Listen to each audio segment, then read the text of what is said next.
कहानी है उस मैच की जब आंद्रा नेल जैसे अहंकारी गेंदबाज अपना गेंदबाजी के घमंड में आकर भारतीय खिलाड़ी युवराज सिंह को ये तक कह डाला कि तू ये मैच सपने में भी नहीं जीत पाएगा। और इसके बाद युवराज सिंह आंद्रा नेल के गेंद को दौड़ा दौड़ा मारे थे और इस असमंजस को देखकर आंद्रा नेल अपना घुटना टेक दिया था और उसे ये पता चल गया कि आखिर युवराज सिंह से पंगा लेने का क्या हश्र होता है। बात है फ्यूचर कप 2007 की, जब इंडिया और साउथ अफ्रीका के बीच मैच हो रहा था, लेकिन मैच स्टार्ट होने से पहले बारिश हो जाती है, जिसके कारण मैच सिर्फ 31 ओवर का ही कर दिया जाता है। मैच स्टार्ट होता है और भारतीय टीम के कप्तान राहुल द्रविड़ टॉस जीतकर पहले गेंदबाजी करने का फैसला लिए। अब साउथ अफ्रीका की तरफ से बल्लेबाजी करने वन वेक के साथ एबी डिविलियर क्रीज पर आते हैं और इस इनिंग का पहला ओवर लेके आते हैं जहीर खान, जो बड़े से बड़े बॉलर को आउट करने का दम रखते हैं। खेल शुरू होता है और जहीर खान स्टार्टिंग से ही साउथ अफ्रीका को प्रेशर में डालते हैं। उसके बाद अजीत अगरकर अपना पहला ओवर के 5वीं गेंद पर वन वेक को एलबीडब्ल्यू आउट कर दिए। इस तरह 6 रन पर ही पहला विकेट भारत के मिल चुका था। इसके बाद क्रीज पर जैक कैलिस आते हैं, लेकिन अजीत अगरकर चौथे ओवर में उन्हें भी क्लीन बोल्ड कर देते हैं। और आज अजीत अगरकर मानो अपना क्लास साउथ अफ्रीका के ऊपर दिखा रहे थे, क्योंकि जैक कैलिस जैसे बड़े बल्लेबाज को आउट करना कोई आम बात नहीं थी। और इस तरह 8 रन के स्कोर पर भारत को दूसरा विकेट भी मिल जाती है। उसके बाद क्रीज पर हर्षल गिब्स की तूफानी बल्लेबाजी एंट्री करती है। उसके बाद 5वीं ओवर में जहीर खान एबी डिविलियर को कैच आउट कर देते हैं, लेकिन अंपायर मानो साउथ अफ्रीका के ओर से मिला हुआ था, क्योंकि साफ कैच आउट को नॉट आउट करार देते हैं और इस तरह एबी डिविलियर को एक नया जीवन दान मिल जाती है। और ये सब देखकर एबी डिविलियर अच्छा रन स्कोर करने लगे और इस तरह साउथ अफ्रीका 10 ओवर के समाप्ति पर 24 रन ही स्कोर कर पाया था, क्योंकि जहीर खान और अजीत अगरकर की अच्छी गेंदबाजी के कारण साउथ अफ्रीका काफ़ी कम रन स्कोर कर पाया था। और ये जहां मैच सिर्फ 31 ओवर का ही था। अब यह दोनों बल्लेबाज क्रीज पर सेट हो गए थे और अच्छी पार्टनरशिप चल रही थी, लेकिन सौरव गांगुली की एंट्री होती है, जो अपने दूसरे ही गेंद पर एबी डिविलियर को आउट कर देते हैं। लेकिन सबसे बड़ा झटका तब लगा जब गांगुली अगले बॉल पर ही एक और बल्लेबाज को आउट करके बैक टू बैक 2 विकेट अपना नाम करते हैं और साउथ अफ्रीका 28 रनों पर ही 4 विकेट खो चुका था। और ऐसा लग रहा था कि साउथ अफ्रीका 100 रन के अंदर ही ऑल आउट हो जाएगी, लेकिन हर्षल गिब्स अभी भी क्रीज पर टिके हुए थे और वो अब रन बनाने का इरादा साफ कर दिए। जहां साउथ अफ्रीका का रन पहले काफ़ी कम था, तो अब तेज़ी से बढ़ रही थी।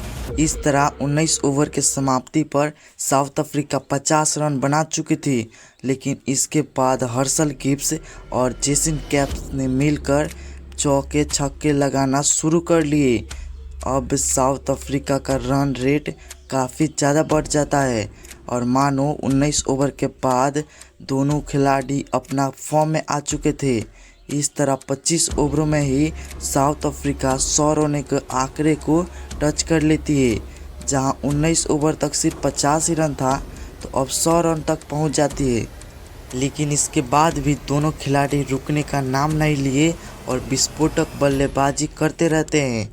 लेकिन 28वें ओवर में फिर से गेंदबाजी जहीर खान को दिया जाता है, जो एक खतरनाक यॉर्कर मारकर हर्षल गिब्स को आउट कर दिए। इसके बाद कुछ और रन स्कोर हुआ, लेकिन आखिरी ओवर में Sachin back to back 2 wicket लेकर बता देते हैं कि आखिर उन्हें मैन विथ गोल्डन क्यों कहा जाता है।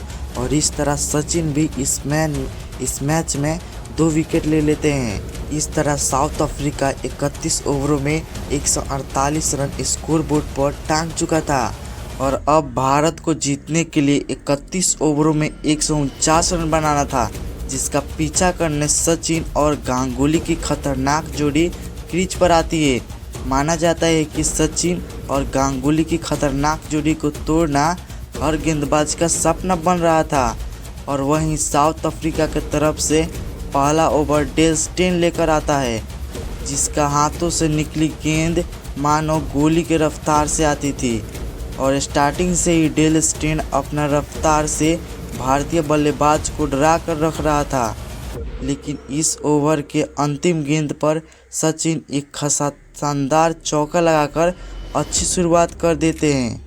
उसके बाद दूसरा ओवर मकाया एंटनी को सौंपा जाता है, जो पहला ही बॉल पर एक बाउंड्री खाते हैं, लेकिन इसका बदला अगली बॉल पर सचिन को विकेट कीपर के हाथों कैच आउट करके लेते हैं। और इस तरह भारत दूसरी ही ओवर में अपना मेन बल्लेबाज को गंवा देता है।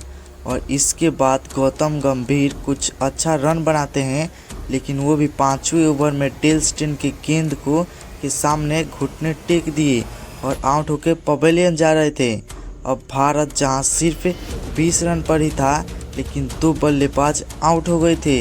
अब ऐसा लग रहा था कि भारत इस मैच में हार मान लेगी, लेकिन इसके बाद राहुल द्रविड़ और सहवाग मिलकर अच्छी खासी साझेदारी करना शुरू किए, जिसके कारण भारत के स्कोर में कुछ अच्छा बदलाव दिखा।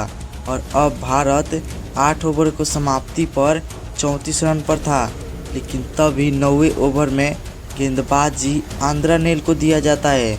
और ये वही गेंदबाज है जो गेंद डालने से ज़्यादा बल्लेबाज से पंगा लेना पसंद करता था, लेकिन आज उसे पता नहीं था कि आज किससे पंगा होने वाला है। खैर, आंद्रा नेल बॉल डालता है, लेकिन गांगुली एक बाउंड्री लगा दिए। अब आंद्रा नेल का गुस्सा देखने लायक था, लेकिन इस ओवर के 5वीं गेंद पर आंद्रा नेल अपना गुस्सा के कारण गांगुली को आउट कर देते हैं। इसके बाद आंद्रा नेल का एग्रेसिव सेलिब्रेशन मानो बता रहा था कि मैच साउथ अफ्रीका ही जीतेगी। और इस तरह आंद्रा नेल अपना घमंड में डूबा हुआ था। अब यहाँ भारत 38 रनों के स्कोर पर ही अपना पूरा टॉप ऑर्डर बैट्समैन को खो चुका था। इसके बाद युवराज सिंह क्रीज पर आते हैं, जो रन ना बनाकर सिर्फ विकेट बचाने में लग गए। इस तरह 11वीं ओवर तक कोई रन नहीं आया और इस तरह भारत के हाथों में मैच जो है वो प्रेशर में आ गया था। लेकिन इसके बाद आंद्रा नेल हर गेंद के बाद मानो युवराज को ललकारने में लग गए और इस तरह युवराज के यह सब अच्छा नहीं लग रहा था। और इसके बाद 15वीं ओवर से अच्छी वापसी करते हैं और इस तरह दोनों ही बल्लेबाज क्रीज पर सेट हो गए थे और तेज़ी से रन एक ओवर में अच्छी खासी रन आ रही थी। और इस तरह भारत 20 ओवरों के समाप्ति पर 75 रन बना चुका था, लेकिन अब दोनों बल्लेबाज बाउंड्री लगाने में लग गए। मानो अब राहुल द्रविड़ और युवराज अपना फॉर्म में आ गए थे और इस तरह भारत 23 ओवरों में ही 100 रन के आंकड़े को टच कर लेती है। और अब भारत को जीत के लिए सिर्फ 49 रन बनाना था और 8 ओवर अभी भी बाकी थी और अब सब कुछ सही चल रहा था। लेकिन इसी बीच रन बनाते वक्त राहुल द्रविड़ रन आउट हो गए और इस तरह राहुल द्रविड़ एक अच्छी पारी खेलकर पवेलियन जा रहे थे। लेकिन दूसरी तरफ साउथ अफ्रीका जश्न में डूबा हुआ था, क्योंकि इसके बाद कोई भी बल्लेबाज ऐसा नहीं था जो मैच जितवा सकता है। इसके बाद MS धोनी और युवराज सिंह मिलकर सिंगल और डबल के साथ रन आगे बढ़ाने में लग गए और अब भारत को जीत के लिए काफ़ी ज़्यादा कम रन चाहिए थी। अब यहाँ लग रहा था कि भारत जीत जाएगी, लेकिन साउथ अफ्रीका का जो गेंदबाज थे वो भी कोई कमज़ोर नहीं थे। जहाँ आंद्रा नेल अपने गेंदबाजी से सबको डरा रहा था, लेकिन अभी भी 3 ओवर बचे हुए थे। अब यहाँ से मैच कहीं भी जा सकता था, लेकिन अगली ओवर में आंद्रा नेल की MS धोनी के हाथों अच्छी सी पिटाई होती है, जहाँ पहला बॉल पर चौका और उसके बाद एक और बाउंड्री आता है। अब आंद्रा नेल को देखकर ऐसा लग रहा था कि अब वो हार मान चुका था। इसके बाद भारत को जीत के लिए 10 गेंदों में 10 रन चाहिए था और इसी बीच युवराज सिंह अपना एक यादगार 50 भी पूरा कर लिए, जहां ये सब सिचुएशन पर 50 बनाकर टीम को एक अच्छी वापसी दिए थे। और इसके बाद युवराज सिंह बाउंड्री लगाकर मैच भारत के हाथों में लाते हैं। जहां भारत हार के दरवाजे पर खड़ा था, तो अब सेलिब्रेशन के लिए सारा भारतीय टीम रेडी हो चुके थे। और इसके बाद युवराज सिंह आंद्रा नील के गेंद पर एक चौका जड़कर फ्यूचर कप को भारत के नाम कर देते हैं और साउथ अफ्रीका इस मैच को हार जाती है और इस आंद्रा नील का घमंड यहीं तक टूट जाता है। और इस तरह भारत एक ऐतिहासिक मैच अपना नाम करके बता देती है कि आखिर उन्हें नंबर 1 टीम क्यों कहा जाता है। और अब साउथ अफ्रीका को भी यकीन नहीं हो रहा था कि इतना क्लोज मैच कैसे हार सकती है। और वहीं ये फ्यूचर कप का फाइनल मैच था और ये मैच हारना एक बहुत ही बड़ी अनलकी टीम थी और इस तरह भारत जीत जाती है।